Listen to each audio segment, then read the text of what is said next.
안녕하십니까, 김수민 회계사입니다. 오늘은 취득세 5분 특강 9번째 시간 시작하도록 하겠습니다.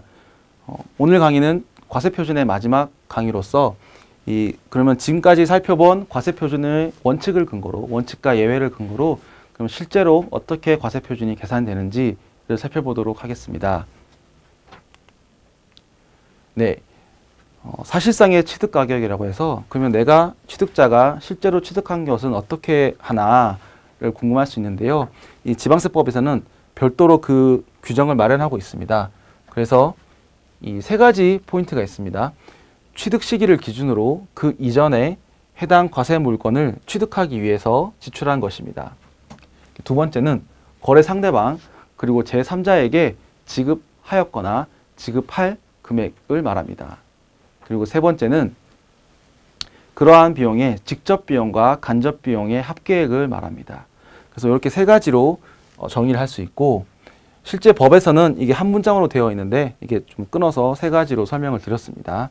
그래서 주요 점검 포인트는 그러면 취득 시기. 그래서 취득 시기를 잘 파악해야지 그 이후의 지출은 취득세 과세 표준에 포함되지 않습니다. 물론 이런 임의로 그 시기를 늦춰서 취득세 과세 표준에 누락이 없게 별도의 보완 장치는 있지만 일반적으로는 이 취득 시기를 기준으로 판단하고 있습니다. 두 번째는 지급 시기입니다. 지급 시기 역시 우리가 지급한 금액도 당연히 포함되지만 이 공사나 이런 취득을 위해서 앞으로 지급해야 할 금액도 포함하고 있습니다. 그렇기 때문에 일부러 대금 지급 시기만 늦춰서 이렇게 지급할 금액을 빼버리는 그런 거를 이제 방지하고 있습니다. 마지막으로는 비용의 성격입니다. 비용은 직접 비용과 간접 비용이 있는데 직접 비용은 말 그대로 직접적으로 소요된 비용이기 때문에 조금 어느 정도 파악이 할 수 있지만 간접 비용은 말 그대로 그 단어의 특성상 좀 간접적인 것도 다 포함해야 되기 때문에 그 범위가 조금 애매모호할 수 있습니다. 그래서 그건 다시 설명을 드리겠습니다. 네. 잠깐 보시면 이렇게 이건 조경공사비라는 한 공사비의 예시인데요.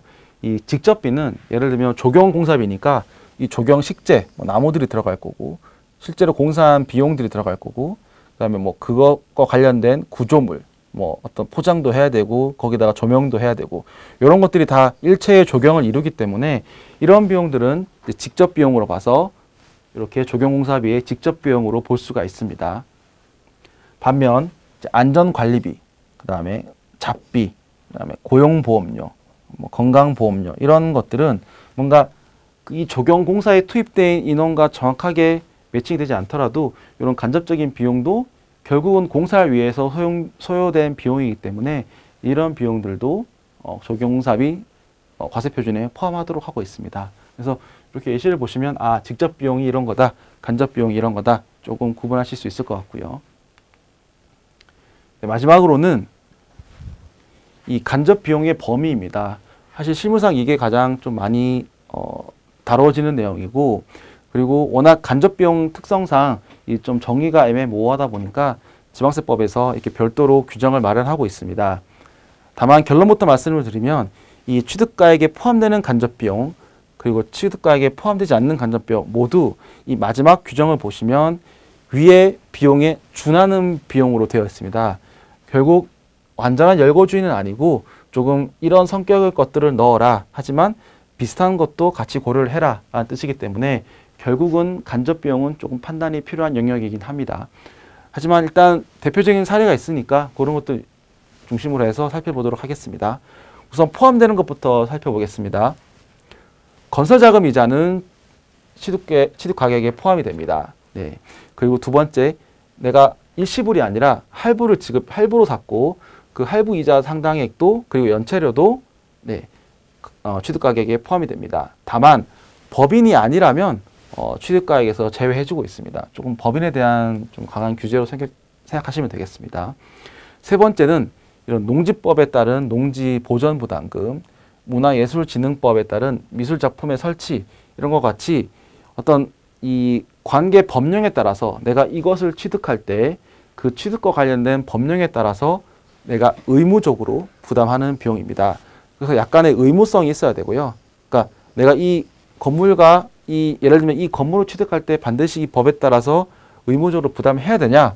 그렇다 그러면 이제 취득가격에 포함해야 되고, 그렇지 않다. 이거는 뭐 건물과 상관없다라고 하시면 취득가격에 빼시면 되겠습니다.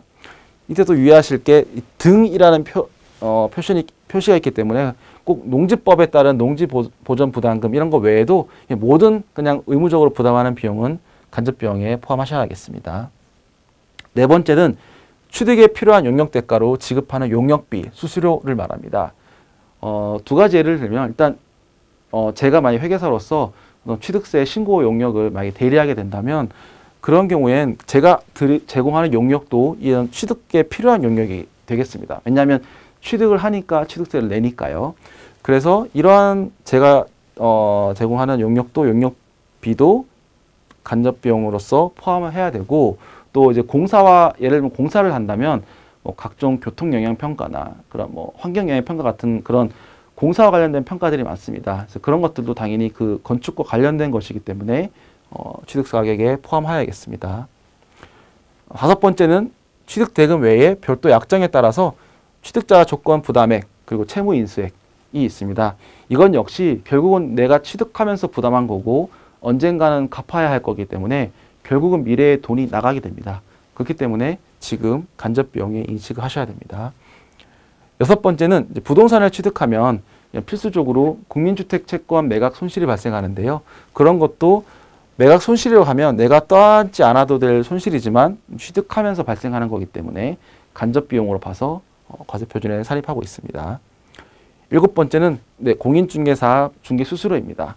이것도 간접비용으로 보는데 이것도 이번과 같이 법인만 해당이 되고 법인이 아닌 자의 경우에는 이것까지는 과세하지 않습니다. 그리고 가장 중요한 것이 이 여덟 번째라고 생각을 합니다. 이게 뭐냐면 최근에 개정된 사항인데요. 붙박이 가구, 가전제품 등 건축물에 부착되거나 일체를 이루면서 건축물의 효용을 유지 또는 증대시키기 위한 설비, 시설 등의 설치 비용을 말합니다. 예전에 없었던 규정인데 이 규정이 나온 이유는 이것도 예를 들어 보겠습니다. 영화관이 있습니다. 영화관은 건축물이니까 취득세를 내야 되는데 이 영화관 안에 이제 의자들이 있습니다. 근데 그 의자들이 대량이기도 하고 최근에는 4DX 이런 것도 있기 때문에 단가가 좀 비싸긴 합니다. 이런 것들은 사실 근데 건물이 있긴 해도 얼마든지 드러낼 수 있지만 이걸 드러내면 영화관으로서 효용을 잃기 때문에 그런 측면에서 이런 건축물에 부착되거나 일체를 이룬다고 봐서 영화관 의자에 대해서는 취득세를 과세하고 있습니다. 예전에는 이런 것들이 이제 규정이 없었기 때문에 좀 다투던 상황이었는데 이제는 딱 명문화를 해가지고 포함하도록 되어 있습니다. 그래서 꼭 영화관 의자가 아니라도 각종 비품 같은 경우 비품 중에서도 이런 성격이 많을 것이기 때문에 아마 취득하는 건물이나 어떤 대상의 특성에 따라서 주의 깊게 살펴보셔야 될 것 같습니다. 아홉 번째는 정원 또는 시설물들을 조성 설치하는 비용입니다. 이건 역시 개정된 사항으로서 이런 것들도 포함하시면 되겠습니다. 그럼 이번에는 포함되지 않는 것, 즉 있으면 빼야 되고 없으면 넣지 않으면 되는 것들은 뭐냐면 취득하는 물건의 판매를 위한 부대 비용은 포함하지 않습니다. 예를 들면 어떤 내가 물건을 이 건물을 구매했는데 이 건물을 분양 목적으로 판다면 그럼 판매할 때는 광고도 해야 되겠고 그리고 어떤 여러 가지 신문에 홍보도 해야 되는데 이런 비용들은 건축물을 취득할 때 부담하는 게 아니라 그 건축물을 팔려고 하는 비용입니다. 그래서 이런 것들은 건축물 취득과 관련 없다고 봐서 제외하고 있습니다. 두 번째는 전기사업법, 도시가스사업법 등에 따라서 전기나 가스, 열 등 에너지를 이용하는 자가 분담하는 비용입니다. 이것은 그 자체를 그냥 이용할 뿐이지 건축물의 취득과는 관련이 없다고 봐서 제외하고 있습니다. 세 번째는 이주비, 지작물 보상금 등 취득 물건과는 별개의 권리에 대한 보상 성격으로 지급하는 비용입니다. 예를 들면 이제 경주에서 공사를 하다 보면 파다 보면 문화재가 나올 수도 있고 그런 것들을 지작물이라고 일체로 하는데요. 이런 것들이 있으면 건물 취득과는 상관없이 그 자체의 별개의 가치와 권리가 있기 때문에 그런 것들은 이제 그런 것들을 보상하기 위한 비용은 과세표준에서 제외하고 있습니다. 마지막으로는 부가가치세가 있습니다. 부가가치세는 어떤 그 재화의 용역 이동에 대한 가치 상승분에 대한 세금인데 이것은 지금은 현재 법령으로는 부가가치세는 제외하고 있습니다. 그렇기 때문에 뭔가 이 금액 계산할 때 모든 매입가에게 부가가치세는 제외하셔서 이 자료를 만드셔야 되겠습니다. 그래서 이상으로 취득세 실제로 이 과세 표준을 어떻게 계산하며 그리고 그 범위에는 어떤 것들이 있는가를 살펴봤습니다. 그래서 이렇게 취득세 과세 표준에 대한 세 번째 구성을 한 걸 모두 마치겠고요. 다음 시간부터는 이제 취득세의 세율, 실제로 내가 이 계산된 과세 표준에서 어떤 세율을 곱하면 되는지에 대해서 설명을 하도록 하겠습니다. 시청해 주셔서 감사합니다.